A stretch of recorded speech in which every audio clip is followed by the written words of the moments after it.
अस्सलामुअलैकुम, good morning everybody, welcome to Geo Pakistan with Huma and Abdullah. अब ठंड पड़ गई है सबको मार्च में, लिटरली ठंड पड़ गई है भाई, बहुत ठंड पड़ गई है। और ये वीकेंड हमें बताया तो गया था कि जी बारिश होगी और टेम्परेचर बदल जाएगा। हम कराची की बात कर रहे हैं, लेकिन ये नहीं वार्न किया था सरदार सरफराज साहब ने कि वाकई मतलब कि सर्दी के कपड़े और खासतौर पे लिहाफ क्विल्ट्स जो हैं उनको निकाल लें 2 दिनों के लिए वापस, because it became so cold. हाँ, मतलब हमारे यहाँ ये मौसम था कि अगर सर्दी के कुछ कपड़े इस्तेमाल भी हुए थे तो वो वापस बैग में टेची में डाल के रख दिए गए थे अलमारी में, कहीं मचान पे कहीं स्टोर में ऊपर। लेकिन अब जो भी हाथ लग रहा था, चाहे वो अम्मी की शॉल हो या अब्बू का स्वेटर, खींच के चीजें या फिर 2-3 लेयर्स हो जाए। And it is not just Karachi, आप पहाड़ों पर सूरत हाल देखें, आप अक्रॉस द कंट्री सूरत हाल देखें। कराची में 12 डिग्री था तो लाहौर में 10 डिग्री था। इसी तरह इस्लामाबाद, गिरदोनवा, अक्रॉस द कंट्री एक सर्दी का एक्शन रिप्ले इस वक्त ऑब्जर्व किया जा रहा है। बिल्कुल, और बाकी जगहों से तो इस तरह सर्दी गई नहीं थी ना, तो उन लोगों को इतना फर्क शायद ना पड़ा हो जितना हमें पड़ा है। अब ये कितनी देर तक स्टे करेगा ये स्पेल, इसके बारे में हम आज बात करेंगे और आपको बता देंगे। दोबारा से आज से कहा जा रहा है कि मुल्क के मुख्तलिफ हिस्सों में थंडरस्टॉर्म और बारिशें हो सकती हैं। यस, सो उस पे भी जो अपडेट होगी हम आपको बताएंगे। मीनवाइल कौमी असम्बली में भी घनघरज का सिलसिला जारी है। नए वजीर आजम फाइनली बिल आखिर मुंतखब हो गए हैं, बस 1-2 स्टेप रह गए, उसके बाद हम अपना ये बैकग्राउंड भी तब्दील कर लेंगे। हाँ, वी आर वेटिंग। एक्चुअली हम तो कह रहे थे कि भाई जिसने बनना है जल्दी से बन जाए ताकि हम तो कुछ चेंज लाएं इधर, तो इंशाल्लाह इधर भी आप कुछ चेंज देख लेंगे, लेकिन हम दोनों इधर ही होंगे। In case you are wondering कि हम भी गायब हो जाएंगे, तो एक दफ़ा फिर आपको याद दिला दें, if you were busy on the weekend, Shahbaz Sharif people's party, MQM और दीगर इत्तेहादियों की मदद से 201 वोट लेकर दूसरी मरतबा वज़ीर आज़म बन गए हैं। और उनके मुखालिफ उम्मीदवार जो थे उमर अयूब खान को 92 वोट मिले, 92 वोट्स उनको मिले। सुन्नी इत्तेहाद काउंसिल की शक्ल में PTI ने एहतजाज का सिलसिला कल भी जारी रखा। शहबाज शरीफ को बतौर वज़ीर आज़म पहली तकरीर ही ऑपोजिशन के भरपूर शोर शराबे में करनी पड़ी, which should not come as a surprise to anybody, क्योंकि हमारा अब ये असेंबली का कल्चर बन चुका है। वो कहने पर मजबूर हुए कि अच्छा होता अगर शोर शराबे की जगह शऊर का मुजाहरा किया जाता। क्या ये सूरत-ए-हाल इस बात की मुतकाजी है कि शोर शराबा किया जाए या शऊर को फरोग दिया जाए? काम मुश्किल जरूर है लेकिन नामुमकिन नहीं है। मैं न सिर्फ आज फिर मिसाक मईशत का इआदा करता हूँ, इसके साथ मिसाक मुफाहमत की भी मैं उनको दावत देता हूँ। आए मिल बैठे, मिलकर हम पाकिस्तान की किस्मत संवारें, मिलकर इन चैलेंजेस का जो मैंने आपके सामने जिसका जिक्र किया है इनको उठाएं। मैं आपको भी दरख्वास्त करता हूँ, आपको भी अपील करता हूँ कि आप जितना शोर मचा लें, जब ठंडे होकर बैठें तो ठंडे दिमाग और दिल से सोचें कि क्या मैं ये बात गलत कर रहा हूँ।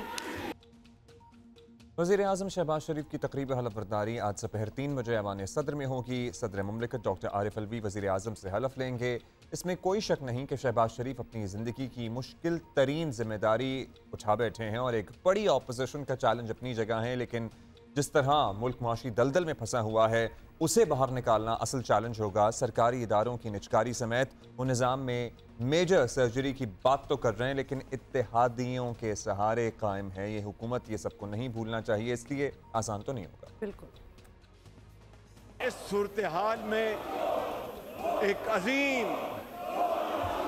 एटमी कुव्वत वाला पाकिस्तान अपने वजूद को इस कर्जों के बोझ के बाद बरकरार रख सकता है, ज़रूर रखेगा कि अगर हमने मिलकर फैसला कर लिया कि हमें अब डीप सर्जरी करनी है, हमें निज़ाम में इनकलाबी तब्दीलियाँ लानी हैं, हमने मुख्तलिफ शोबों में बुनियादी रिफॉर्म्स लानी है।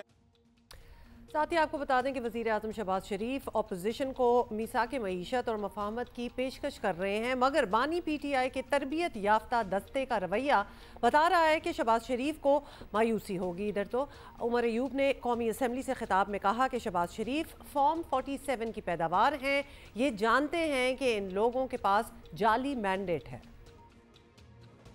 जनाब स्पीकर, ये कोई इलेक्शन था? हम लोग बारह बार कह रहे हैं ये तो कोई अजाब की और आग के दरिया से हम लोग निकल के आए हैं। आप लोगों को क्या पता इलेक्शन क्या चीज होती है। फिर रिपीट करता हूं, पीटीआई की बनती है 180 कौमी असेंबली की डायरेक्टली इलेक्टेड सीटें। विमेन सीट्स आप रिजर्व सीट्स कर लें, 245 सीटें यहां पे हमारी बनती है, 245। ऊपर से मौलाना फजलुर रहमान भी अपने पुराने इत्तेहादियों को टफ टाइम देने की पूरी तैयारियों में हैं। हमारा ये ख्याल था कि 2018 में सबसे बड़ी धांधली हुई है, लेकिन 2024 ने तो उसका भी रिकॉर्ड तोड़ दिया। वो समझते हैं हम पूरी असेंबली जो है वो पैसे की ताकत पर ख़रीद लेते हैं। पूरे मुल्क में तहरीक चलाने का एक लाएहामल भी बनाएंगे, भरपूर तहरीक होगी, अवामी क़ुव्वत के साथ होगी और वो मुल्क की सियासत को तब्दील करेगी, उसका काया पलटेगी। हालात इस तरह नहीं रहेंगे जिस तरह के हम पे मुसल्लत किए जा रहे हैं। It's not going to be easy. Clearly ईवान के अंदर और बाहर एहतजाज के इस माहौल में किसी भी हुकूमत के लिए परफॉर्म करना आसान ना होगा। महंगाई पहले ही आपको याद दिला दें कि 30% से ऊपर है और कुछ अरसे बाद आवाम को रिलीफ मिलता नजर ना आया तो हुकूमत पर दबाव मजीद बढ़ेगा। सिर्फ आवाम का नहीं बल्कि बड़े मियाँ साहब की तरफ से भी नवाज शरीफ आवाम से बड़े बड़े वादे करके आए हैं और शहबाज शरीफ के सामने इस वक्त वाकई आग का दरिया है और डूब कर जाना है। तो लेट्स सी कि वो क्या इमीडिएट फैसले जो हैं वो लेते हैं। इन द मीन टाइम हमारे पास है रहनुमा मुस्लिम लीग नून अता ताड़र हमारे साथ हैं, उनसे बात कर लेते हैं। थैंक यू तार साहब। तार साहब, ज़ाहिर इसमें तो कोई शक नहीं है कि शहबाज शरीफ साहब अपनी ज़िंदगी की सबसे मुश्किल जॉब उन्होंने संभाली है। बड़ा चैलेंज एक है, एक तगड़ी गरजदार अपोजिशन भी है, एहतजाज भी होंगे, असेंबली में शोर शराबा हमने देख ही लिया, उसका ट्रेलर, लिटिगेशन भी करना होगी। तो क्या इस तरह से निज़ाम चल भी पाएगा? देखिए, कल बड़ी मुतवाज़न तकरीर की वज़ीर की मुंतखब होने के बाद और उन्होंने इस चीज़ पे रोशनी डाली कि वो मुल्क को इन मसाइल से निकालना चाहते हैं। मईशत की बहाली है जिसमें बहुत बड़ा चैलेंज है और देखिए माजी में करके दिखाया है। पिछले जो दौर में उन्होंने मुल्क को डिफ़ॉल्ट से बचाया और अगर वो IMF से नेगोशिएशंस ना करते और ज़ाती दिलचस्पी लेके उसमें पूरी अपनी एफ़र्ट ना करते, पूरी जान ना लगाते, तो शायद IMF का मुआहदा फ़ाइनल ना होता और खुदा न खास्ता ये मुल्क डिफ़ॉल्ट कर गया होता और उसके नताइज बड़े संगीन होते और तबाही और बर्बादी खुदा न खास्ता फैल जाती। कल जब बात की तो मिसाक मईशत की भी बात की, मिसाक मफामत की भी बात की और तमाम पॉलिटिकल पार्टीज़ को साथ लेकर इस मुल्क के मसाइल को हल करने की बात की। तो मैं समझता हूँ कि शहबाज शरीफ साहब अल्हम्दुलिल्लाह ये सलाहियत रखते हैं कि वो इन मसाइल को हल करेंगे। उनके तमाम दोस्त ममालिक से भी अच्छे ताल्लुकात हैं, वो यूरोप हो, वो अमेरिका हो, वो चाइना हो, वो UAE हो, वो टर्की हो, वो कतर हो, वो सऊदी अरब हो। तो उस हवाले से भी उन्होंने तकरीर में बात की। तो इंशाअल्लाह ताला शहबाज शरीफ साहब ये सलाहियत भी रखते हैं, एक मुस्बत सोच भी रखते हैं और वो इंशाअल्लाह ताला इन चैलेंजेस से निपटेंगे और बहुत जल्द मुल्क को इन चैलेंजेस से बाहर निकालेंगे और मईशत को बहाल करके वो पाकिस्तानी अवाम की ज़िंदगी आसान बनाएंगे। क्वेश्चन इस कि इन चैलेंजेस से किस तरह निपटेंगे, क्योंकि एक तरफ अपोजिशन को मिसाक मफामत ऑफर कर रहे हैं, दूसरी जानिब उमर अयूब की तकरीर नहीं दिखाई। तो ये भी तो चीज़ें काउंट करती है ना। हफ्ते को तहरीक इंसाफ वाले एहतजाज के लिए निकले तो उन पर ताकत का इस्तेमाल भी किया गया। अगर ये आइडियाज़ हैं तो बात आगे कैसे जाएगी तार साहब? क्योंकि अगर शहबाज शरीफ की ये पॉलिसी है कि पुलिस और डंडे के ज़ोर पर काम चला लेना है, तो आप इस पॉलिसी से मुत्तफिक हैं? देखिए, उमर अयूब साहब की तकरीर पूरी जानी चाहिए थी और ये उसमें तातुल आया। मैं हाउस में मौजूद था नेशनल असेंबली में जब ये बात हुई। तो जब ये डिप्टी स्पीकर के नोटिस में ये बात हुई, वो प्रिसाइड कर रहे थे, उन्होंने हिदायत जारी की कि तकरीर किसी वजह से कोई तातुल का शिकार हुई है तो उसको लाइव दोबारा ऑन एयर किया जाए। तो वो फिर दोबारा लाइव चली और तमाम चैनल ने फिर उसको कवर किया PTV से फीड लेके। तो मैं नहीं समझता कि इससे कोई वज़ीर आज़म की हिदायत थी या उन्होंने कहा था इस चीज़ का, उनके इल्म में बिल्कुल नहीं है ये बात। ये किसी टेक्निकल वजूहात की बिना पे हुई होगी। जैसे ही हाउस में पॉइंट आउट हुई, डिप्टी स्पीकर ने अपना किरदार अदा करते हुए उसको बहाल करवाया और उमर अयूब साहब की स्पीच फिर पूरी चली और मैं समझता हूँ कि वो चलनी चाहिए थी। तातुल का शिकार क्यों हुई ये वजह ज़रूर पता कर लेंगे, मगर वो चली और वो चलनी चाहिए थी और इसको इंशाल्लाह ताला यकीनी बनाएंगे आइंदा भी कि अपोजिशन मेंबर्स की स्पीचेस जो हैं वो बिल्कुल लाइव जानी चाहिए और उसमें किसी किस्म का तातुल नहीं आना चाहिए। पता लग जाए आप लोगों को कि तातुल का ये तकरीर, इसका नशर करना क्यों शिकार हुआ, क्योंकि बहुत से सोशल मीडिया प्लेटफॉर्म्स हैं, पर्टिकुलरली एक्स, उसमें तातुल क्यों है और अब तक है ये किसी को पता ही नहीं लग पा रहा है। सो अब आप हुकूमत में हैं तो उस पर भी ज़रा नज़रसानी हो जानी चाहिए। तारड़ साहब, ऐसी अपोजिशन के साथ जैसे चैलेंजेस इस मुल्क को दरपेश हैं, बड़ी सख्त मेहनत भी करना पड़ेगी, एक टीम भी अच्छी चाहिए होगी। वो टीम कहाँ है? सभी लोग सोच रहे हैं, पूछ भी रहे हैं। देखिए, मैं ये समझता हूँ कि शहबाज शरीफ साहब टीम वर्क में बिलीव करते हैं। हमेशा उन्होंने टीम बिल्ड की है, हमेशा डिलीवर किया है, हमेशा इस मुल्क के पिसे हुए तबकों के लिए काम किया है, मजदूर के लिए, किसान के लिए, नौकरी पेशा के लिए, डॉक्टर, इंजीनियर, लॉयर्स के लिए। इस मुल्क में हमेशा उन्होंने ख़वातीन की बात की है, विमेन एम्पावरमेंट की बात की। अभी एक वाक़या हुआ सोबिया शाहिद वाला, उन्होंने बुला के दस्ते शफ़क़त उसके सर पर रखा, उसकी भरपूर मावनत करने का ऐलान किया। तो देखिए, मैं ये समझता हूँ कि शहबाज शरीफ साहब बहुत जल्द अगले 24 से 48 घंटों के अंदर जो है वो अपनी टीम का भी ऐलान करेंगे, काबीना भी आपके सामने उनके नाम आएंगे और एक टीम वर्क के तहत, एक बड़ी मजबूत और काबिल काबीना के तहत वो आगे इस मुल्क को लेके चलेंगे और इस मुल्क के मसाइल को भी हल करेंगे, मईशत को भी बहाल करेंगे और इस मुल्क के लोगों को इज़्ज़त एहतराम के साथ जो उनके मामलात हैं उनको हल करेंगे और आवाम की फलाह व बहबूद के लिए दिन रात कोशिश। बहुत लंबी फहरिस्त है आपके पास अताउल्लाह साहब, बहुत बहुत शुक्रिया फॉर बीइंग विद अस। लेकिन एक तो कॉन्फिडेंस वापस लाना लोगों में, महंगाई ऑफ कोर्स एक और इशू है, फिर आपके अपोनेंट्स हैं जो कि इस तरह चुप करके बैठने नहीं वाले। ये तो 2-4 चीज़ें हैं। उसके बाद IMF से मुआहिदा है, उसके बाद बजट आना है। मतलब there are so many things जिस पे आप लोगों को बहुत अच्छा परफॉर्म करना होगा, बिकॉज अब आवाम के पास भी ना अब there is no room for them. अब they are not going to give anybody another chance. अगर नहीं कर रहे तो जाएं और कोई और आए। मतलब बिल्कुल वो बर्दाश्त का पैमाना जो है, बर्दाश्त तो क्या, अब गुंजाइश ही नहीं रही ना। बिल्कुल वो हम अपने आप को रिजिलियंट कहते हैं ना, वो वाली डोरी भी हमने खींच के बिल्कुल एज मतलब तक ले आए हैं, वो टूट जाएगी। सुबह उठ के ना मैंने ऐप के जरिए अपना बिजली का बिल अदा किया एंड ये सोचने पे मजबूर हो गया कि अब सर्दी में वो बिल आ रहे हैं जो गर्मी में पीक पे आया करते थे। तो फिर आगे देख ही लें कि क्या होगा। तो ये भी आपको नजर भी आना स्टार्ट हो जाता है ना कि what we are getting into. तो अब ये 2-4 चीजें हैं, अगर संभाल लें तो बहुत बेहतर होगा। अच्छा जी, अभी आगे बढ़ेंगे, PSL की बात कर लें। इफ इन केस है, सबको याद चल रहा है भाई और अच्छा चल रहा है पाकिस्तान। भाई Multan, this is Multan versus everybody else. ये बता दें आपको, क्योंकि मुल्तान जिसके साथ आके खेलता है ना तो मुल्तान ही जीत रहा होता है। और फिर पता है क्या, एक नेशनल हमारा स्पोर्ट्स चैनल भी है ना, उस पर नहीं आता तो फिर याद रखना भी मुश्किल हो जाता है। नेशनल टीवी की बात ही और होती है, हम पैसे देते हैं बिलों में, हम जो है इधर याद दिलाने के लिए। मुल्तान सुल्तान ने हम, मेरा ख्याल है रोज का रख लिया करें कि मुल्तान सुल्तान ने किस किस को हराया। हाँ बिल्कुल। सो मुल्तान इस दफा कराची किंग को हराया, लेटेस्ट कराची किंग्स को हराया और कराची किंग्स को भी हराने के लिए एक लाइन ही लगी हुई है, काफ़ी लोग आके हरा भी रहे हैं उनको। तो ये प्लेऑफ्स में पहुंचने वाली पहली टीम बन गए हैं Multan Sultans, just so you know. हाँ, मुझे पता है, बड़ा डर लग रहा है जो इस तरह से कंसिस्टेंटली परफॉर्म करके टीम आती है ना, वो चोक कर जाती है। आपको वर्ल्ड कप में इंडिया याद आ रहा है कि अनडिफीटेड और फिर एंड में क्या हुआ फाइनल में। मैं आपको बता रहा हूँ, not that we want, but Multan भी हमारी अपनी टीम है, बाकी भी हमारी अपनी टीमें। अच्छा चले, it's not that easy in the sense कि चले मुल्तान तो सारों को हरा ही रहे, लेकिन Quetta is a tough competition as well, is giving them a tough competition. Usman Khan ने नाकाबिल शिकस्त इनिंग खेली। शानदार इनिंग की बदौलत मुल्तान सुल्तान ने 3 विकेटों पर 189 रन बना लिए और हदफ के ताक़ुब में कराची किंग की टीम 7 विकेटों पर 169 रन बना सकी। अच्छा, बाय द वे उस्मान की इस PSL में दूसरी सेंचुरी है, so he's been performing very well overall PSL में वैसे भाई। अच्छा, overall PSL में, not this one। चलें, यही मुल्तान सुल्तान 7 में से 6 मैचों में कामयाबी के बाद 12 पॉइंट्स के साथ टेबल पर है।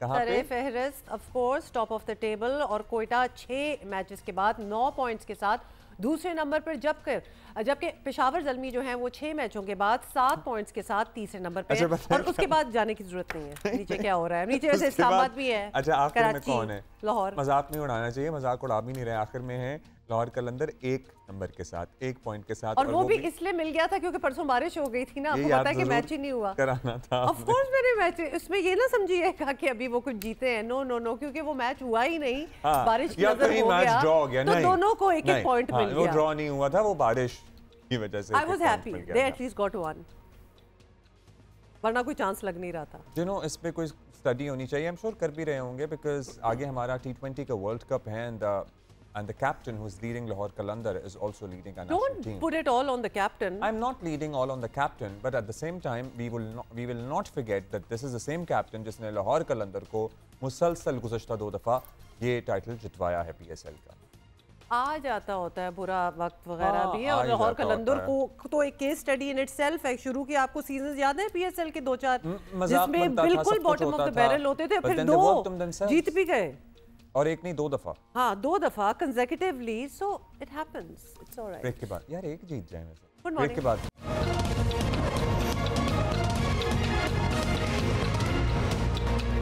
Welcome back. अच्छा, अब आजकल आपको पता है हमारी बड़ी कोशिश है कि हम कोई ना कोई बहुत लोगों से बातें करें और ये जानने की कोशिश करें कि fake news, miss information, disinformation जिस तरह फैलती है उसको थोड़ा सा रोका कैसे जा सकता है, और आपको किस तरह मदद की जा सकती है कि आप डिसाइफर करें कि क्या सच है और क्या सच नहीं है। तो हम आज भी ये कोशिश करने लगे। आपको पता ही है माशाल्लाह एक बहुतात है हमारे यहाँ यूट्यूबर्स की जो झूठी बातें, खबरें, प्रोपेगेंडा फैलाने में महारत रखते हैं, क्योंकि उससे यूट्यूबर्स नहीं, वैसे जिसने अगर कहना हो तो वो कह के निकल भी जाते हैं, और ज़्यादातर आई गेस यूट्यूब इकोनॉमी का इससे बहुत मेजर ताल्लुक है। अभी भी मेन स्ट्रीम मीडिया आउटलेट्स जो टीवी पे बैठ के बात कर रहे होते हैं वो मोहतात हैं कोई भी मिस इन्फॉर्मेशन या डिसइन्फॉर्मेशन फैलाने में, लेकिन जाहिर है अगर आप यूट्यूबर हैं और आपको पैसे आ रहे हैं उस चीज़ के, किसी भी चीज़ के, तो आप वो कर रहे हैं। बहुत से लोग नहीं भी कर रहे, लेकिन बहुत से लोग कर रहे हैं, और ये पाकिस्तान का मसला नहीं है, पूरी दुनिया का मसला है। सो ये चैलेंज है, इससे कैसे निपटना है, और आगे फिर AI भी है। तो क्या हमें सहाफ़त की बेसिक गाइडलाइंस को दोबारा रिव्यू करने की ज़रूरत है? कहाँ पे कोई लाइन ड्रॉ की जाए जहां फ्रीडम ऑफ स्पीच और फ्रीडम ऑफ एक्सप्रेशन पे कतगन ना तसव्वुर हो, लेकिन eight the same time disinformation को रोका जा सके? ये बहुत से सवाल। अच्छा, बाय द वे इन सवालात में एक आप कह रहे हो ना कि किस तरह दोबारा से हमें रिविजिट करना पड़े, कभी कभार हमें लगता है हमें तरबियत भी दोबारा से करनी पड़ेगी, बिकॉज जिन्होंने मानना है उन्होंने मानना है, आप कुछ भी कर लें। इस वक्त हमें ज्वाइन किया स्टूडियो में ही मारूफ सहाफ़ी हैं डॉक्टर देबराती गुहा हमारे साथ हैं, और उनसे बात करेंगे। लेकिन पहले आपको बता दें उनके बारे में, देबराती के बारे में आपको ये बताना है कि ये कोलकाता में एक ऐसे ख़ानदान में पैदा हुई हैं जिसका ताल्लुक मुख्तलिफ ज़बान, नस्ल और सकाफ़तों से रहा है, और शायद यही वजह रही है कि उन्हें शुरू से मुख्तलिफ ज़बानों और सकाफ़तों से गहरा लगाव रहा है, जिस पे उन्होंने काफ़ी काम भी किया। 7 ज़बानें बोल सकती हैं, और ये भी आपको बताते हैं कि आजकल बैनुल अक़वामी इदारे DW में डायरेक्टर बराए प्रोग्राम एशिया हैं। अस्सलाम वालेकुम, बहुत शुक्रिया, thank you for being here. Thank you so much for coming here. We were very impressed by the way by the fact that आप वाकई 7 ज़बानें जानती हैं और हेड करती हैं आप जिस डिपार्टमेंट को, उसमें आपके नीचे 9 ज़बानें उनमें न्यूज़ होती है। 10 डिपार्टमेंट, 11 लैंग्वेजेस। 11 लैंग्वेजेस, ज़बरदस्त। क्या आप आई हैं बॉर्न से, जर्मनी में आप हैं, इतना आपका एक्सपीरियंस है, fake news is a real problem हर जगह? हाँ, disinformation is everywhere and everybody has an opinion right now, so it's very difficult what you would listen and what you would believe.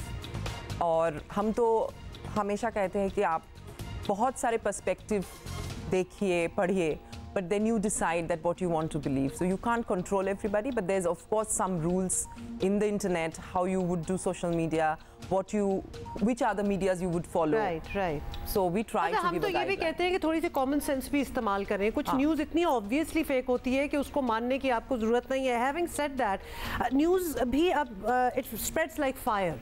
कोई अमेरिका में कुछ हुआ होगा तो पाकिस्तान तक वो खबर पहुंच जाएगी, और शायद वो गलत ही हो, गलत पहुंच जाएगी, उसकी जब तस्दीक होगी, क्लैरिफिकेशन होगी, वो शायद हमें नहीं पहुंच सकेगी। तो आप लोग इन योर कैपेसिटी किस तरह डिसाइफर करते हैं कि क्या चीज़ हमसे ही कोई न्यूज़ निकल रही है तो पहले हम उसको चेक करें कि वो बिल्कुल 100% सही होनी चाहिए? पहले तो यह बात है कि नॉर्मल जर्नलिज्म में we always follow 4 eyes principle. So at least even if there is a news coming, there has to be at least 2 agencies or at least 2 media outlets will be giving or spreading this news. So we've checked that first.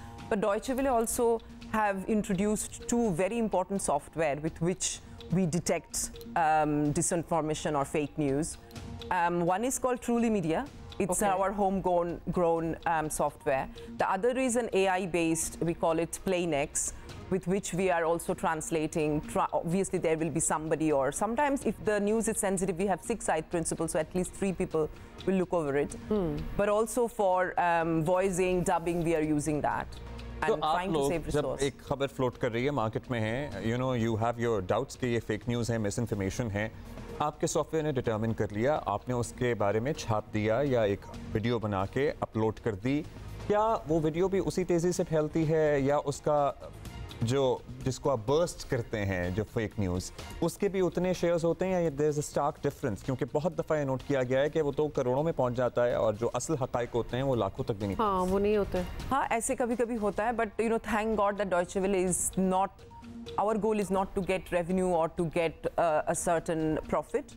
So sometimes we are a little late, but we try to give, at least see if the news is true or not. And we also try not to indulge in the same fake news or do videos on that fake news to even get more reach, which a lot of media outlets are doing. So we कभी try not आप लोगों के experience में ऐसा हुआ है कि किसी खबर पे आप लोग काम कर रहे हो, कोई न्यूज़ आई है और कुछ अरसे बाद आपको पता चला हो कि ये इसमें हकीकत कम है, इसमें बहुत जिसको कहते हैं ना मसाला डाल देना, बात शायद सच ही हो लेकिन उसको एग्जैजरेटेड फॉर्म में, ये भी डिसइंफॉर्मेशन है एक तरह की कि एक्यूरेसी उस तक बिल्कुल पॉइंट टू पॉइंट ना हो और उसमें और चीज़ें डाली हो और बाद में पता चला हो, तो उसकी तस्दीक कैसे करते हैं? क्लैरिफिकेशन करते हैं, अपॉलॉजी करते हैं, क्या करते हैं? हाँ, so there was one news which came a few years back in Bangladesh around some Eid, that you know there was, you know, we saw pictures of red rivers, you know, almost bloody streets. Right.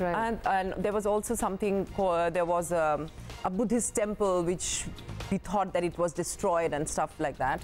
And there were news and some of the language, because of 32 language in Deutsche Welle, so you can't control initially. But then we saw that, you know, this is fake. The red blood river is not really red with blood. Apologizing. Later we do a small report on that, and we do that. Oh, that's but that's more ethical than, you know, that just to leave the news. Right. ज़ाहिर है कि बहुत ज़्यादा मसले मसाइल हैं, disinformation को tackle भी करना है, आज़ादी सहाफ़त भी कहीं मुतासर ना हो, as in freedom of speech, freedom of expression, वो भी नहीं मुतासर हो। लेकिन हम जनूबी एशिया की अगर बात करें तो लेट्स स्टार्ट विद अस। हमारे यहाँ एक्स कभी चल रहा है, कभी बंद हो रहा है गुज़श्ता 1-1.5 हफ्ते से। फिर भारत में अगर देखें तो वहाँ भी इलेक्शन होने वाले हैं, वहाँ भी एक पर्टिकुलर नैरेटिव अगर आप टो कर रहे हैं, कर सकते हैं, करते हैं तो आपको आज़ादी है, अदरवाइज कदगने हैं, सेंसरशिप है। सेंसरशिप भी तो एक चीज़ है। ये इस पे आपकी क्या राय है, इसमें आपकी क्या ऑब्जर्वेशंस हैं? ये सिर्फ हमारे खित्ते का मसला है या फिर अक्रॉस द वर्ल्ड भी हम ये ऑब्जर्व कर रहे हैं in the first world? I think it's everywhere right now. I mean, right-wing politics is on rise, not only in South Asia but also in Europe, and we see a lot of misinformation, disinformation, fake news even there, and votes being bought everywhere. There's lots of fraud voting happening everywhere. There's lots of the right wing is also very structured, even in India. And I know that it's live TV, but this time, just a few weeks back, I was in India. I mean, I was surprised that even in FM radio, there's propaganda happening. And yeah, it's... and it is all controlled by the government. Of course. So Deutsche Welle, one of our motto is not only human rights, but also tackling with disinformation, tackling with this kind of propaganda politics all over the world. And it's not easy. We can't say that all the time we are the most neutral media. We try to give at least different perspective. And for me, diversity is that. Diversity is not bringing in different colored people like me. Sure. I'm the only brown director in Deutsche Welle at the moment. But it's also about giving different perspective and let people decide, because at some point they have to choose, and because you can't control them because of, you know, freedom of speech, you at least should give them enough material so that they can judge. But on the contrary, the other party is trying to control it. Yeah. The other party is trying to control it. No, from and a spread news their organization's angle, from your perspective, let's suppose you are covering or the fact that there are elections going to be happening in India. हमारे तो हो गए पाकिस्तान में, India में अभी होने हैं. आप लोगों ने उसके बारे में रिपोर्ट करना है, नेचुरली जो भी होंगे. और हमें अब ये भी पता है कि कितनी disinformation, misinformation from official channels भी आती है. तो उसको क्या उसी तरह ले लेना या उसको अपने सोर्सेज से काउंटर चेक करते रहना, ऑल्दो आपके पास भी बड़ी ऑथेंटिक सोर्स आ रही है? So we have an office in Delhi who are working on that, so that whenever we send something from the region is at least checked. And thankfully we are an international organization, so we can say and write a lot of things which some national media, I'm not only talking about India, will not be too supportive of. Yeah, exactly. So this kind of freedom we have. But I think the most important thing is, as I was saying, at least give the choice to people, let them decide. And some things you can't really control. The people also have to understand what are the medias you have to, believe, what you cannot believe. But Right. this is an information or an age where everything is free, everything you get in Absolutely. the, so you can't control everything. But I also believe in, probably because my generation is old a little bit, believe in humankind, in the human rights, and at least I believe the good will always prevail. हम यही कहेंगे वैसे कि अपनी खुद की इंसान की इंटेलिजेंस तो है बड़ी चाहिए इस चीज़ में. Before you blindly accept any news, आपकी फेवर में जा रही हो, आपके मकसद के साथ जेल करती हो, व्हाटएवर इट इज़, आपको फिर भी दो बार उसको चेक करना बहुत ज़रूरी है कि ज़्यादातर हम देख रहे हैं, आपने अभी बात की कि जो राइट विंग सियासी पार्टियां हैं, they have very structured social media and media management teams, और वो ज़्यादातर नौजवानों पर मुश्तमिल हैं, ज़्यादातर यंगस्टर्स हैं जो काम करते हैं, और किसी न किसी को तो नौजवानों की ट्रेनिंग करनी है. DW भी उनमें से एक इदारा हो सकता है. सो नए जर्नलिस्ट को, यंग जर्नलिस्ट को क्या गाइडलाइंस आने वाले वक्तों के लिए दी जा सकती हैं ताकि वो इस डिसइंफॉर्मेशन को रोकने में एक इम्पॉर्टेंट टूल साबित हो सके? I think DW Academy is doing this work for many years.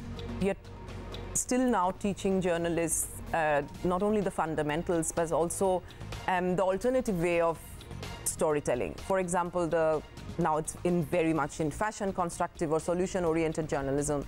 We are trying to teach them that. We are trying to teach them also how to tackle, which we spoke in the beginning of the show. There's a debate, is it even our responsibility to suggest solutions, or we have, there's still a debate. The journalist responsible to give the solution. But if there is a solution, we can report on that. Yes, different solutions and different opinions. Yeah. Yes. So initially we used to, there used to be as a glass, and if it is half full, there could be an opinion, positive, negative, half full or half empty. Solution-oriented journalism is very much fact-based. It will say it is 50% full and 50% empty. So this is how you should see news. And I think, if these are sensitive news, if this is coming from a sensitive time, we have seen a lot of election this year already. Yes. Starting from Bangladesh, Indonesia, Taiwan, and Pakistan as well. There will be Iran is happening. A few are yet to come, yes. Yeah, of course. It will end with the American election. Everybody's waiting. So I think we have to be चौकन्ना रहना चाहिए. बहुत अच्छा word use किया. And खुद के आपने भी बोला है कि खुद का इंटेलिजेंस यूज करे, जो भी आए उसको ट्रू समझ के एक्सेप्ट ना करे, क्वेश्चन कीजिए. We are there, our mind is there, human mind to question, and I think that's थोड़ा सा इस्तेमाल करने की जरूरत है, and this is a gradual process. It would take time. Thank you so much for being with us. Challenges वही हैं, हर जगह हैं, और बात बिल्कुल इन्होंने सही कही है, जो कि हम कितनी बार यही टॉपिक डिस्कस कर चुके हैं कि आपकी अपनी इंटेलिजेंस कितनी काम करती है. मतलब सहाफ़ी चैनल्स, मीडिया हाउसेस आपको जो भी खबर दें अपनी तरफ से वो तो ठीक ही देने की कोशिश करेंगे, लेकिन थोड़ा सा अपना दिमाग भी लड़ाएं. अगर लग रहा है इट्स टू गुड टू करने रहें, सतर्क रहें. क्या रहे? कुछ नहीं. पता नहीं कहाँ से कोई वर्ड ढूंढा है. खैर एनीवे, हम ब्रेक ले रहे हैं, थोड़ी देर में मिलते हैं. See you in a while.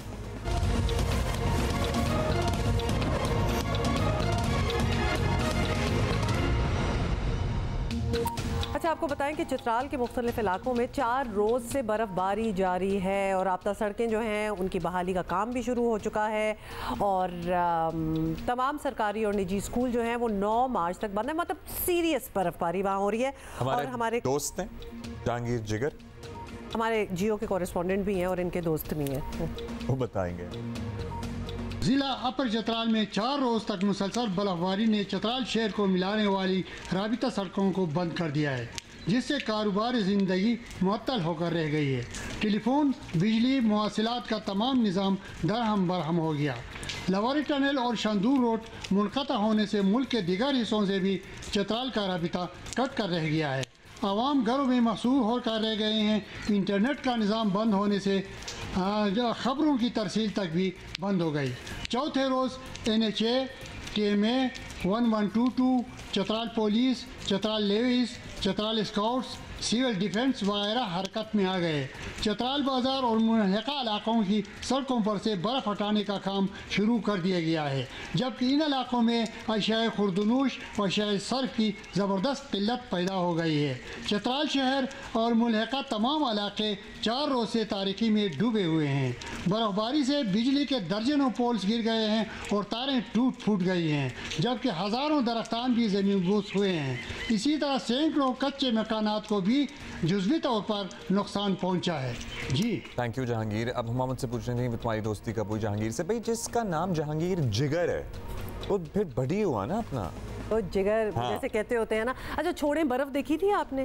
बड़ी सीरियस बर्फ है और बहुत ही मुश्किलात हैं लोगों के लिए। नॉन सीरियस और नहीं, नॉन सीरियस वो होती है when you are used to having snow in your you know city, तो आप उसके लिए इक्विप्ड होते हैं। लेकिन अब्दुल्ला ये थोड़ी सी हम अगर यूज्ड टू भी हैं तो हम इक्विप्ड नहीं हो सकते किसी भी खित्ते में। भाई हमें तो सर्दी कराची में बैठे लग गई है, तो आप हमसे क्या एक्सपेक्ट कर रहे हैं? और बाय द वे कराची में ठंड हुई है। आज सुबह जब मैं उठी हूँ तो मेरी ऐप जो दिखा रही थी वो 10 टेम्परेचर दिखा रही थी, which is really low for us. Which is very, you know, unprecedented and unusual for March. Yes, so you know you're not expecting that.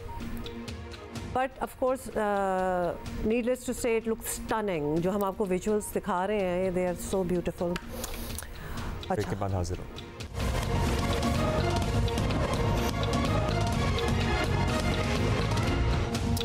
Welcome back. अच्छा जी, आपको बताएं कि वज़ीर आज़म शहबाज शरीफ की तकरीब हल्फ बर्दारी आज दोपहर 3 बजे ऐवान सदर में होगी। सदर मुमलिकत भी होंगे। उसके अलावा कैसे? पिछली दफ़ा वो छुट्टी पे चले गए थे। That's true. याद है आपको? डॉक्टर आरिफ अलवी वज़ीर आज़म से हलफ लेंगे। हमने आपको बता दिया है, नौमुंतखब वज़ीर आज़म शहबाज शरीफ को मुख्तलिफ ममालिक की जानिब से मुबारकबाद का सिलसिला जो है वो बिल्कुल जारी है। सबसे पहले तुर्की के सदर तैयब अर्दोगान ने नौमुंतखब वज़ीर आज़म शहबाज शरीफ को फ़ोन किया। शहबाज शरीफ को वज़ीर आज़म मुंतखब होने पर मुबारकबाद दी। इस मौके पर तुर्क सदर ने पाकिस्तान को तरक्की की राह पर गामजन करने की शहबाज शरीफ की सलाहियत पर एतमाद का इजहार किया। चीन के सदर और वज़ीर आज़म ने भी नेक तमन्नाओं का पैगाम दिया। चीन के सदर शी जिनपिंग ने कहा कि मुश्तरका तौर पर चीन पाकिस्तान इक़्तिसादी राहदारी का अपग्रेडेड वर्जन तामीर करना होगा। उम्मीद है पाकिस्तान मज़ीद कामयाबियाँ हासिल करेगा। अच्छा, फिर ईरान से भी आपको पता है इब्राहिम रईसी ने उनके सदर हैं, उन्होंने कॉल की और वज़ीर आज़म को मुबारकबाद दी। और आपको ये भी बता दें कि ईरानी वज़ीर ख़ारजा और पाकिस्तान में ईरान के सफ़ीर ने भी वज़ीर आज़म को मुबारकबाद दी। ईरान के सफ़ीर ने शहबाज शरीफ की तकरीर की तस्वीर भी पोस्ट की ऑन सोशल मीडिया। जी, तो ये है सारा मामला। और साथ साथ अभी हम पहले भी अपने मेहमान से डिस्कस कर रहे थे misinformation, disinformation. At the same time मुल्क में सोशल मीडिया वैसे ही ज़ेरे अताब है, कुछ पता चलता नहीं है, पता चलता नहीं है कि ये पाबंदी कब खत्म होगी, ये पाबंदी किसने लगाई है। माय ब्रदर गोज ऑन, मैं ज़रूर ये कह दूँ, ये आयरनी है, आई एम सॉरी कि सारी इससे पहले जो हमने आपको खबर बताई है ना, ये मुबारकबाद दी जा रही है, ये सब कुछ सोशल मीडिया के थ्रू ही हो रहा है। वो कोई खुद आके लेकिन अगर आपके पास VPN नहीं है तो आप नहीं देख सकते, तो आप ये देख नहीं सकते। तो वी आर थिंकिंग के जो देख रहे होंगे वो चला रहे हैं VPN पे, ये सारी चला रहे हैं आराम से, उनका तो चल रहा है। तो बाकी आवाम के लिए पता नहीं क्यों इतनी मुश्किलात है। अच्छा, अब शोशा छोड़ने वालों की भी कमी नहीं है ना। ऐसे में सेनेट में सोशल मीडिया को मुकम्मल बंद करने की करारदाद आई और ये करारदाद पीपल्स पार्टी के टिकट पर सेनेटर बनने वाले बहरमान तेंगी की जानिब से आई थी सामने। ऑल्दो पहले भी इनकी करारदाद आई थी इलेक्शन डिले करने की, उसके बाद पीपल्स पार्टी ने इनकी बुनियादी रुकनियत और कैंसिल कर दी थी पार्टी की, इनको एक्सपेल कर दिया था, लेकिन ये बाज नहीं आए। इन्होंने कहा अब मैं ये लेके आता हूँ। हफ्ते को इन्होंने जमा कराई, इसमें फेसबुक, टिकटॉक, इंस्टाग्राम, यूट्यूब और एक्स पर पाबंदी का मुतालबा किया गया और ऐवान बाला में आज और कल इस पर बहस भी होगी। वैसे इसको क्या कंपल्शन होती है बहस होना, या फिर इसको के काबिल भी है? कोई इतनी आई एम सॉरी नॉनसेंसिकल बात हो। इतनी दुनिया एक डायरेक्शन में जा रही है, आप एक और डायरेक्शन में जाने की एक बात कर रहे हो, तो उसको एंटरटेन भी करना चाहिए। मेरा ख्याल है द सेंस ऑफ प्रिवेल, और इस पे शुरू में ही जब बात शुरू होगी तो इसको कहकर चलिए बात कर लेते हैं, एक तरफ कर दिया जाना चाहिए। साहब हमारे साथ हैं बाय द वे, और उनके व्यूज़ जो हैं, we want to understand actually कि क्यों वो ये करना चाह रहे हैं। सेनेटर बहरम तंगी साहब, शुक्रिया आपने हमारे लिए टाइम निकाला है। सोशल मीडिया के तमाम प्लेटफॉर्म्स जो हैं उन पर मुकम्मल पाबंदी के लिए आपकी करारदाद आज सेनेट में ज़ेरे बहस आएगी। पहले तो ये बता दें कि आप इस नतीजे तक कैसे पहुँचे कि सोशल मीडिया की वजह से नौजवान जो हैं वो क्या होता है नौजवानों को, बेहरारवी का ये हम अज़ल से सुनते आए हैं सर, हर चीज़ से पहले अखबारों से, फिर मैगजीनों से, अब सोशल मीडिया को आप कह रहे हैं जी वो नौजवानों को करप्ट कर रहे हैं, तो बंद कर दें जल्दी से। जी बताइएगा। मैं समझता हूं कि आज अगर एक तरफ सोशल मीडिया की फायदों की बात है, लेकिन दूसरी तरफ मेरे मुल्क में सोशल मीडिया के इस्तेमाल की बात है, तो अगर मेरी रिजोल्यूशन में एक लफ्ज भी, आप पे मैं इंसाफ करता हूं कि अगर मेरी रिजोल्यूशन में एक लफ्ज भी मुझे कोई बताएं कि वो मैंने गलत लिखा है, तो मैं अपनी रिजोल्यूशन वापस लेने के लिए तैयार हूं। लेकिन एक जो मैंने जो कुछ लिखा है अपनी रिजोल्यूशन में, और वो हकीकत है, और पाकिस्तान में इन 5 टूल्स के इस्तेमाल से ये सब कुछ हो रहा है, तो मैं समझता हूं कि पाकिस्तान के तमाम लोग मुझे न सिर्फ सपोर्ट कर ले बल्कि मुझे अप्रिशिएट कर ले। अगर 1000 यूट्यूबर 10 करोड़ मेरे नौजवानों की लाइफ को तबाह करते हैं, तो मैं एक तरफ उन यूट्यूबर्स को देख लूं जो अरबों करोड़ों रुपए कमाते हैं, या मैं अपने पाकिस्तान के उन नौजवानों के मुस्तकबिल की तरफ देख लूं जो मेरे पाकिस्तान के नौजवान आज अपनी मेहनत से, अपनी लगन से, अपनी बड़े छोटे की तमीज से, अपने वालिदैन की इज्जत और एहतराम से आगे बढ़ते थे, या आज मेरे नौजवान टिकटॉक के जरिए मुख्तलिफ उन एक्टिविटीज में इन्वॉल्व है जो कि मेरे नौजवान नस्ल को तबाह करते हैं। तो मैं ये समझता हूं कि मेरे जो रिजोल्यूशन है उसमें एक लफ्ज भी मुझे कोई बताएं कि तंगी साहब ये गलत लिखा है, तो मैं अपने ये रिजोल्यूशन को वापस लेने के लिए तैयार हूं। लेकिन जो कुछ मैंने लिखा है मैं स्टैंड लेता हूं कि मैंने जो कुछ लिखा है ठीक लिखा है। पाबंदी कभी भी किसी भी चीज़ का हल नहीं होता, आपके इल्म में होगा। आई एम श्योर आपने इतना पढ़ लिया है, अपेरेंटली आपको इतनी फिक्र है। तो इतने एग्जांपल्स हैं जी कि इंटरनेट, सोशल मीडिया एक मॉडर्न इकोनॉमी के बुनियादी सुतून हैं, इनके बगैर गुजारा नहीं हो सकता। सो आप ये भी सजेस्ट कर सकते हैं, डिसइंफॉर्मेशन मिसइंफॉर्मेशन है, हमने पहले भी ये बात की कि भाई ये मीडिया पर या सोशल मीडिया पर शरंगेजी करने वालों के खिलाफ कोई कानून को मजबूत किया जाए, उस पर अमल दरामद किया जाए, बजाय इसके कि पूरा प्लेटफॉर्म ही आप वो बैन कर दें। बिल्कुल मैं एग्री करता हूं, लेकिन साइबर क्राइम के बारे में इस वक्त एक इदारा है जो पाकिस्तान में काम कर रहे हैं। क्या सोशल मीडिया पे इस वक्त इस इदारे ने कितने काम किए हैं कि हम अपने सोशल मीडिया के इस्तेमाल को कंस्ट्रक्टिव बना दे।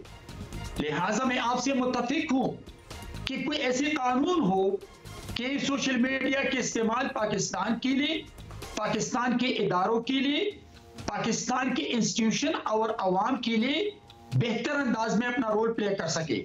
लेकिन अनफॉर्चुनेटली, बदकिस्मती से ऐसा इस वक्त तक सामने नहीं आया है, और मेरे मुल्क के खिलाफ, मेरे इंस्टीट्यूशंस के खिलाफ, मेरे पाकिस्तान के करोड़ों नौजवानों के जिंदगी के ये जो टूल्स है ये इस्तेमाल हो रहा है। लेकिन अगर मेरा रिजोल्यूशन ना आता तो हो सकता है कि हाउस में इन पे डिबेट्स ना होता। हो सकता होना ये चाहिए कि जितने सेनेटर्स हैं वो इस पे डिस्कशन कर ले और सोशल मीडिया के गलत इस्तेमाल को रोकने के लिए बजाय बैन की अगर वो इसके लिए कानून साजी ले आए तो ये बेहतर होगा।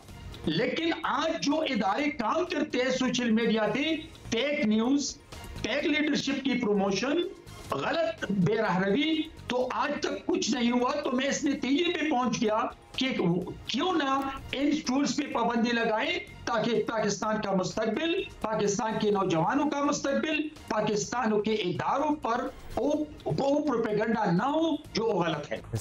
जल्दी पहुंच गए इस नतीजे पे। मेरा ख्याल है इसका कोई और हल ही निकालना होगा। मतलब ये अजीब सी वैसे तो हमें बात लगी कि आपने इस नतीजे पे आप पहुंच गए कि उस टूल को ही ख़त्म कर दिया जाए, क्योंकि हमारे मुल्क में तो बैन करना वैसे ही इतना आसान है। मतलब 3 हफ्ते से फॉर दैट मैटर एक्स जो है सोशल मीडिया प्लेटफॉर्म वो ऑलमोस्ट बैन ही है, लेकिन मज़े की बात ये है कि कोई उसकी रिस्पॉन्सिबिलिटी ही नहीं ले रहा, कोई बात ही नहीं कर रहा कि ये बैन एक्चुअली किया किसने है। और सर नौजवानों को क्या चाहिए क्या नहीं चाहिए ये आप तो डिसाइड नहीं करेंगे ना, आप मतलब नहीं ये नौजवान। आप ना नौजवान हैं, चलो हम भी शायद नहीं कह सकते, लेकिन how are we going to sit here and decide कि उनके लिए बेहतर क्या होगा।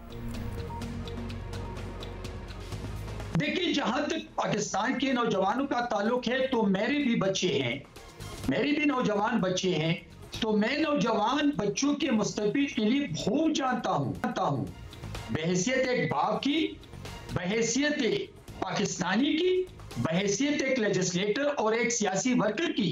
मैं समझता हूँ कि पाकिस्तान के नौजवानों को मुस्तकबिल को आफताबनाक बनाने के लिए हमारी एक मॉरल, प्रोफेशनल, पॉलिटिकल रिस्पॉन्सिबिलिटी बनती है कि हम एक ऐसा रास्ता दे दें अपने नौजवानों को ताकि उस रास्ते पे जाके पाकिस्तान के नौजवान अपने मुस्तकबिल के लिए अपने वालिदैन की ट्रस्ट को बिल्टअप करें और अपने मुल्क के लिए कुछ रोल प्ले करें।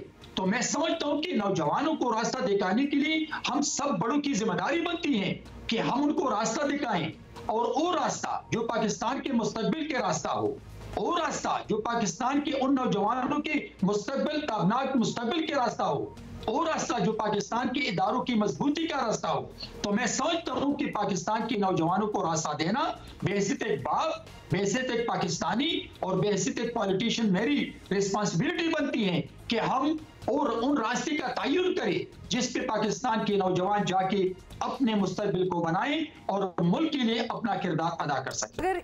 बात पे हमारे इलेक्शंस के दौरान ये भी एक सवाल डाल दिया जाता ना कि सोशल मीडिया पे बैन होना चाहिए नहीं होना चाहिए, तो हमें बड़े अच्छी तरह पता चल जाता कि हमारी कौम जो है वो क्या सोचती है। क्योंकि सर आपका जो सेनेटर साहब बहुत बहुत शुक्रिया फॉर बीइंग विद अस, लेकिन आपने अपने घर का भी हवाला दिया। मतलब there is a thing called parental lock control, वो आप अपने इंटरनेट वगैरह पे लगा सकते हैं। आपने अपने घर का बंद करना है आप बंद कर सकते हैं, लेकिन मुल्क के लिए ये फैसला लेना ये बड़ी रिग्रेसिव किस्म की बात है।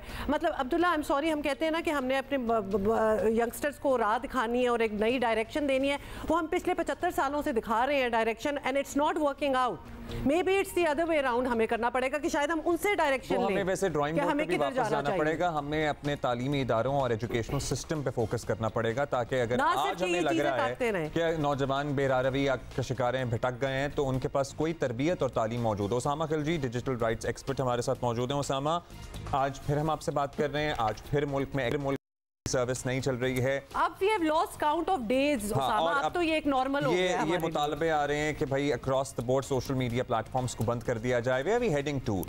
Not denying the fact कि हमारे पास एक तूफान बदतमीजी मचा हुआ है, पर्टिकुलरली यूट्यूब पे अफसानवी कहानियों का और फेक न्यूज़ का और मिस इन्फॉर्मेशन। देखें जी, जो सेनेटर साहब ने कहा कि पाकिस्तान के मुस्तकबिल के लिए हमने देखना है, नौजवानों को सही राह पे लाना है, तो नौजवान जो है इंटरनेट की वजह से ही अच्छी राह पे जा रहे हैं। जो पाकिस्तान की इकोनॉमी है उसमें जिस सेक्टर में ग्रोथ हो रही है वो वाहिद आईटी सेक्टर ही है, और यूट्यूब से जो ये कह रहे हैं अरबों लोग कमाई कर रहे हैं, तो वो उस कमाई की पाकिस्तान को बहुत ज़्यादा ज़रूरत है। और जो ट्विटर पे लोग बात कर रहे हैं उसकी बहुत ज़्यादा ज़रूरत है जमहूरियत के लिए। तो मेरे ख्याल से आपको नौजवानों की तरफ से ही देखना चाहिए, और अभी ये नौजवानों का मुल्क है। आधी से ज्यादा जो पाकिस्तान की आबादी है वो नौजवान ही लोग हैं इसमें, और मेरे ख्याल से उसमें जो सोशल मीडिया का किरदार है वो बहुत ज्यादा अहम है।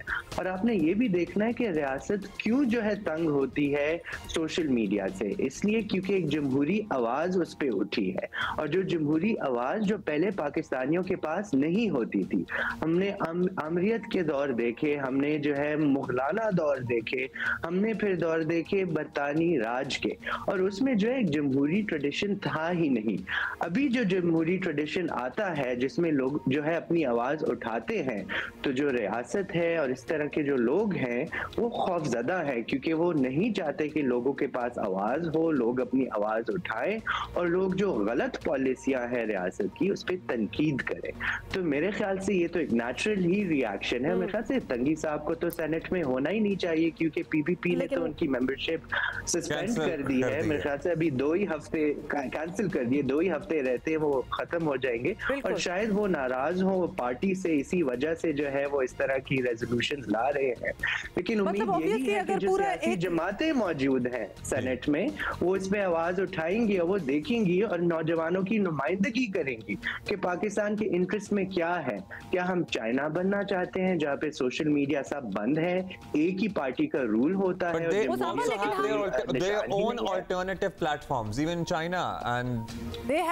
अगर उनको कोई चीज नहीं है, उनके तो व्हाट्सएप टाइप कम्युनिकेशन प्लेटफॉर्म्स भी अपने हैं। कहने का मतलब है अगर इस किस्म की सजेशन हो कि जी ब्लैंकेट बैन कर दिया जाए सोशल मीडिया को पाकिस्तान में, इसका फायदा क्या नौजवानों को होगा? ये मतलब किसको फायदा होगा? तो ये पर्सपेक्टिव भी बहुत देखने की जरूरत है।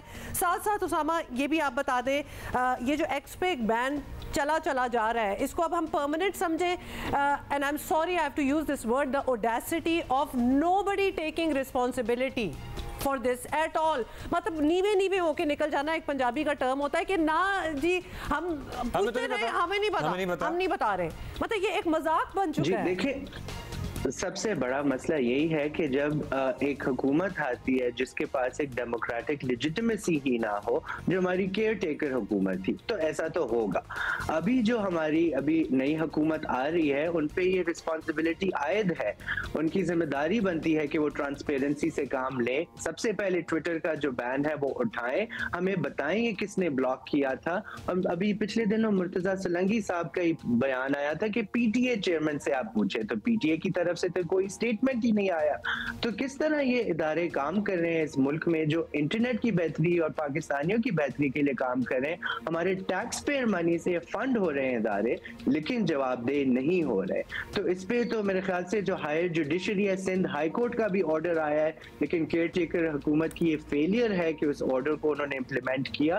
तो मेरे ख्याल से इस नई हुकूमत के लिए एक बहुत बड़ा टेस्ट है, और आज ही हल्फ ले रहे हैं वजीर आजम, और आज ही हम देख रहे हैं कि इस तरह की सिग्नलिंग हो रही है सेनेट में कि आप सारे सोशल मीडिया पे पाबंदी लगाएं। Usama, at the same time अब मुझे बताइए कि हमने कैसे एट द सेम टाइम हमने कैसे रोकना है मिस इन्फॉर्मेशन डिसइन्फॉर्मेशन के फैलाव को? पाबंदी तो कोई हल नहीं है, लेकिन एट द सेम टाइम हमारे यहाँ दर्जनों ऐसे लोग हैं जिनके लाखों सब्सक्राइबर्स हैं, जो रोजाना की बुनियाद पर झूठ पे बेसिस एक अफसानवी कहानी लेके आते हैं, लोग उसको यकीन करते हैं, इंतशार फैलता है, शर्मंगेजी होती है। जो हमारे माशरे का हाल है, हम पहुंच गए हैं उस पॉइंट पे। कैसे हम मैनेज कैसे करें? देखिए, सबसे ज़्यादा इम्पोर्टेंट बात यह है कि जो अगर हुकूमत को लगता है कि कोई जो है झूठी खबरें फैला रहा है, तो हुकूमत की तरफ से सही मौक़िफ़ क्यों नहीं आता? अभी मिसाल ले ले, ट्विटर ब्लॉक है, लेकिन हुकूमत की तरफ से कोई इन्फॉर्मेशन नहीं आ रही कि किसने ब्लॉक किया है, क्यों किया है, कब किया है, कब तक होगा। तो फिर डिसइन्फॉर्मेशन ही फैलेगा ना, कि हम उस पर गैसी करेंगे कि शायद ये हुआ और शायद वो ही हुआ। तो हमारी सियासत में भी ये नजर आ रहा है। ना सिर्फ कि वो नहीं बता रहे कि किसने बंद करवाया है, अगर उन्होंने नहीं बंद किया, let's give the devil it's due, तो तहकीक तो करो। मतलब आप ढूंढे, उसको इन्वेस्टिगेट करें। इतनी बड़ी चीज हो गई मुल्क में, होती चली जा रही है। You are not interested. जी एग्जैक्टली, बिल्कुल। तो आप जवाब ही नहीं दे रहे। तो मेरे ख्याल से इसमें हमने यही देखना है कि जितनी इंफॉर्मेशन स्टेट की तरफ से आएगी, सारे एक्टर्स की तरफ आएगी, यही जमहूरियत की खूबसूरती है। ये तो नहीं कि आप बंद कर दें, और जब आप सेंसरशिप करेंगे, बंद करेंगे इंफॉर्मेशन फ्लोज को, तो फिर तो अफवाहें फैलेगी, झूठे खबरें फैलेंगी। जल्दी से, टाइम कम है, जरा आप ये भी बता दें, एक थोड़ा सा सेंस दें ताकि देखने वाले इस बात को समझें। जो ऑनलाइन फोरम्स हैं जिन पे फ्रीलांसर्स पाकिस्तान में बैठे काम कर रहे हैं, उनको कोई जवाब दे नहीं है कि उनका एकदम से काम ठप क्यों हुआ। तो ये कितना बड़ा नुकसान है। देखिए, नेट ब्लॉक्स के मुताबिक एक दिन जब इंटरनेट बंद होता है, $53 मिलियन का नुकसान होता है पाकिस्तान को। और इसमें फिर आप देखें, उनके पाकिस्तानी फ्रीलांसर्स के प्रोफाइल के ऊपर नोटिस आता है कि इस मुल्क में ट्विटर बंद है या इस मुल्क में इंटरनेट बंद है, इस वजह से शायद ये आपको काम ना दे सके। तो जो इकोनॉमिक इम्पैक्ट है पाकिस्तान के ऊपर, वो बहुत ज्यादा वसी है, और ये एक सुइसाइडल पॉलिसी है जो सुइसाइडल है। और अचानक से किसी को दफ्तर में बैठे हुए ये ख्याल आता है कि शायद आज इंटरनेट बंद बंद कर दिया जाए बिना ये सोचे समझे कि इससे अरबों खरबों का नुकसान होगा यौमिया बुनियादों पे। आई वंडर ये सिलसिला कब बंद होगा। Thank you Usama for being with us. At the same time हमारी आईटी की मिनिस्ट्री कितनी आम है इस बात का अंदाजा इसी से लगाया जा सकता है कि पिछले कुछ अरसे से इसको पॉलिटिकल बार्गेन के तौर पर इस्तेमाल किया जाता है। मतलब क्या उसमें रिजल्ट निकलता है कि फलां इत्तेहादी है जी, वो मान नहीं रहा तो चलो एमक्यूएम को दे देते हैं, तो उसको दे देते हैं, तो उसको दे देते हैं। I guess if there should be two important ministries that the prime minister should focus on, एक तो है ही ना फाइनेंस मिनिस्ट्री, दूसरी आईटी मिनिस्ट्री ही होनी चाहिए, बिकॉज अगर हमें अपने पैरों पे खड़ा होना है आगे जाने तो सिर्फ यही है। और हमारे पास सर कुछ नहीं है। ये जो अफसानवी बातें हैं ना, मतलब हम मिनरल्स निकाल लेंगे और हम हैं जरूर माला माल, पता नहीं क्या होगा क्या नहीं होगा, लेकिन एक जो इंडस्ट्री हमारी जिसमें वाकई पोटेंशियल है, जो चल सकती है, वो आईटी है। सो these should be the two most important ministries for the prime minister. Defence ministry कितनी इंपॉर्टेंट है, इंफॉर्मेशन मिनिस्ट्री कितनी इंपॉर्टेंट है, हमें पता है ना importance of all these things, then why not the IT ministry. मतलब आपको पता है कि इस वक्त दुनिया से राब्ता और वो कॉन्फिडेंस बिल्ड करने वाली इसी सोर्स से हो सकता है, और उसी को आप काट दें। मईशत को अगर आप ठीक करने के आज़म के साथ अब उतरे मैदान में, तो this should be your focus कि हमें आईटी से किस तरह रेवेन्यूज जनरेट करने हैं। Think about it please while we take a break.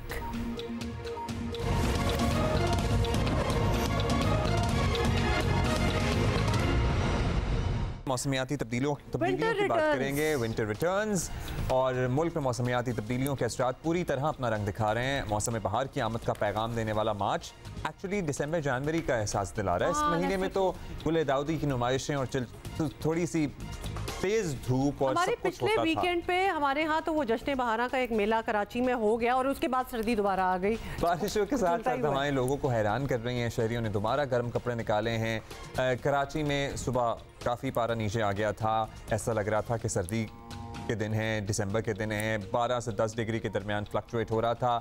दिन में दर्जा हरारत 23 से 25 डिग्री तक रह सकता है। अब कराची का बताया जा रहा है सर्दी की हालिया लहर को गैर मामूली करार दिया जा रहा है, क्योंकि इससे पहले particularly if we talk about the city Karachi, 1979 में कराची का दर्जा हरारत मार्च में 7 डिग्री रिकॉर्ड किया गया था। और बलोचिस्तान के शहर गवादर में तूफ़ानी बारिशों के बायस शहर से अब तक पानी पूरी तरह नहीं साफ़ हो सका है। 4 रोज़ हो गए हैं, अभी तक आवाम परेशान हैं। अभी भी टाइम दिया जा रहा है कि जी मजीद कुछ दिन लग सकते हैं। आपको पता है ना, वहाँ इमदादी काम भी चल रहा है, रेस्क्यू ऑपरेशंस भी अभी तक जारी हैं, बिकॉज़ बहुत बुरा हाल है। वज़ीर आज़म पहला दौरा वहीं का करेंगे। नौमुंतखब वज़ीर आज़म कोयटा चमन शाहरा पर शहरियों को गैर ज़रूरी सफ़र से गुरेज करने के लिए हिदायत जारी की गई हैं। और इसके साथ साथ ही आपको बता दें कि वहाँ हुई थोड़ी सी ठंड और कराची से गायब हो गई गैस, तो लिहाजा लिटरली 3 दिन Abdullah over the weekend at least where I live वहाँ गैस नहीं थी।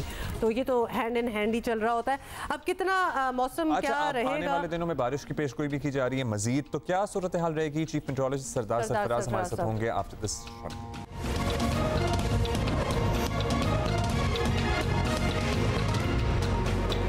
बड़ी और अहम तरीन जेलों में शुमार होने वाली अडियाला जेल में अमले की गफलत न सिर्फ अफसोसनाक बल्कि इंतहाई तशवीशनाक भी है। इतनी सिक्योरिटी के बावजूद कैदी अपने साथियों के हाथों महफूज नहीं है। 28 फरवरी को अडियाला में जहनी मरीजों के सेल नंबर 8 में एहसन नामी कैदी ने पानी पीने वाले मग से दीवार खुरच कर ईंट निकाली और साथियों पर हमला कर दिया, और इस हमले में 3 कैदी शदीद जख्मी हो गए। एक जख्मी एजाज ने कुछ घंटों बाद दम तोड़ दिया और हमाद कैदी कल चल बसा। हैरान कुन बात है कि पूरी जेल में कैदियों की तमाम सरगर्मियों पर नजर रखी जाती है, लेकिन इसके बावजूद ये सब कुछ हो रहा है। अच्छा, हमारे कॉरेस्पॉन्डेंट हमारे साथ हैं, क्योंकि हम समझना चाहते हैं कि ये हो क्या रहा है। शबीर डार हमारे साथ हैं। शबीर, ये ज़रूर हमें बताइएगा, क्योंकि हम जेलों से ये एक्सपेक्टेशन वैसे रखनी तो नहीं चाहिए, ये जो खसूसी बैरक्स बनाई जा रही हैं, तो क्या जेल के मरकजी हिस्से के साथ ही होती हैं, ये साथ जुड़ी होती हैं? एक लोकेशन वाइज थोड़ा सा हमें आप समझा दें, और इन कैदियों का दीगर कैदियों से इंटरेक्शन रहता है? It's normal? जो कैदी मेंटल हेल्थ इश्यूज से गुजरे होते हैं, चूँकि इनका एक खसूसी बैरक है जो जेल अस्पताल के अंदर ही मौजूद है, और हमें बताया गया है कि ये सेल नंबर 8 है जहां पर इन जहनी मरीज़ों को रखा जाता है। और चूँकि इनकी मेडिकेशन भी प्रॉपर होती है, इनकी स्क्रीनिंग भी होती है, यहाँ पर माहिर नफ्सियात भी इनका चेकअप कर रहा होता है। लिहाजा ये जो सेल है ये जेल अस्पताल के अंदर ही है, और यहाँ पर बाकायदा इनकी सिक्योरिटी भी 24 घंटे मुख्तलिफ शिफ्ट्स में अमला काम कर रहा होता है और इनकी प्रॉपर निगरानी भी की जा रही है। अफसोसनाक वाक़या बहरहाल जेल हुक्काम की नाक के नीचे ही हुआ है। क्या कोई इन्वेस्टिगेशन हो रही है, किसी को जिम्मेदार ठहराया जाएगा, कोई एक्शन होगा उस पर? बिल्कुल, ये वाक़यात अफसोसनाक ही नहीं बल्कि नाकाबिले यकीन भी है, क्योंकि गुज़श्ता 4 माह से करीबन हम भी अडियाला जेल जा रहे हैं और जो बानी PTI और शाह महमूद कुरैशी और दीगर जो सियासी कैदी वहाँ पर मौजूद हैं उनके ट्रायल हो रहे हैं। तो हम भी जिन मराइल से गुज़र कर कमरा अदालत तक पहुँचते हैं तो हमें भी ये अंदाज़ा है कि कितनी सख्त सिक्योरिटी है और कितने मुश्किल मराइल से गुज़रना पड़ता है। लेकिन ज़ाहिर है, जिस तरह आपने बताया कि जेल हुकाम की नाक के नीचे ही ये सब कुछ हो रहा है। इसमें एक और बात भी है कि अडियाला जेल में इस वक्त 3,500 कैदियों की गुंजाइश है, लेकिन इस वक्त अडियाला जेल में 7,500 के करीब कैदी इस वक्त मौजूद है, जो कि एक बर्डन है। और ऊपर से जो इस वक्त सियासी केसेस का ट्रायल वहाँ पर चल रहा है वो भी एक डबल बर्डन है, क्योंकि बानी PTI शाह महमूद कुरैशी, फवाद चौधरी, साबिक वज़ीर पंजाब चौधरी परवेज़ इलाही भी वहाँ पर मौजूद है।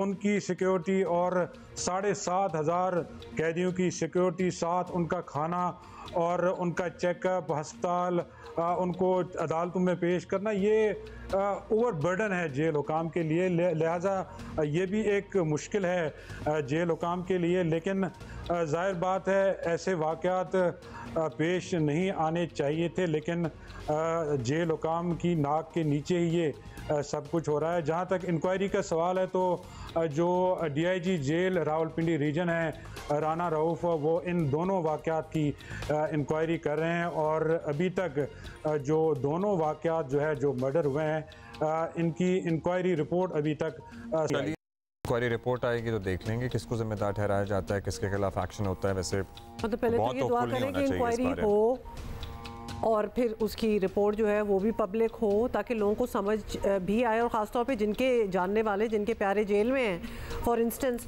वो तो खौफजदा ही होंगे ना। जेल जैसी जगह पे भी अगर आप सिक्योर नहीं है, ग्लास से खुरच के दीवार में से ईंट निकालते हैं, वो ईंट मार मार के लोग मार देता है। और दूसरा ये कि जहाँ इतने लोगों की गुंजाइश हो उसमें 4,000 लोग अगर आप और ठूस देंगे, ठूसने वाली बात हुई तो व्हाट डू यू। तो ये सारी वारदात जब हो रही थी, जब जिसको मारा जा रहा होगा वो चीख भी रहा होगा, मज़ाहमत भी कर रहा होगा, आवाजें भी आ रही होंगी, तो हम कुछ वेट तो हो कर रहा रहे थे होगा ना, जब खामोशी होगी तो हम जाके बचाएंगे।